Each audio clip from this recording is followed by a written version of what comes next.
आपण एक अंड्याची खूप छान रेसिपी बनवणार आहोत। त्याच्यासाठी मी 2 अंडी घेतलेली आहेत, ती आपण फोडून फेटून घेऊ।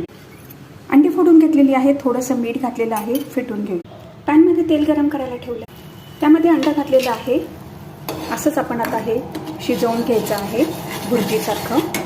अंडे शिजले आहे, स्टव बंद करूया आणि काढून घेऊया। त्याच पॅनमध्ये 1 टेबलस्पून तेल गरम करायला ठेवले, खडा मसाला घालूया। एक छोटा कांदा घातलेला आहे, बारीक चिरून परतून घेऊया। थोडासा टोमॅटो घातला आहे आणि 1 हिरवी मिरची घातली आहे बारीक चिरून। 1 चमचा आलं लसूण पेस्ट घातलेली आहे। आता याच्यामध्ये हळद, लाल मिरची पावडर, धने जिरे पावडर आणि चवीप्रमाणे मीठ घातले, मिक्स करूया। अर्धी वाटी पाणी टाकलेलं आहे, उकळी येऊ दे। पाण्याला उकळी आली आहे, आता त्याच्यामध्ये अंडी घालूया। अंडा घातला आहे, मिक्स करूया। थोडासा गरम मसाला आणि कोथिंबीर घातली आहे, मिक्स करूया। 5 मिनिटं मंद विस्तवावरती शिजवून घेऊया। आपली डिश झालेली आहे, विस्तव बंद करूया आणि सर्व करूया। आपण चपाती बरोबर किंवा ब्रेड बरोबर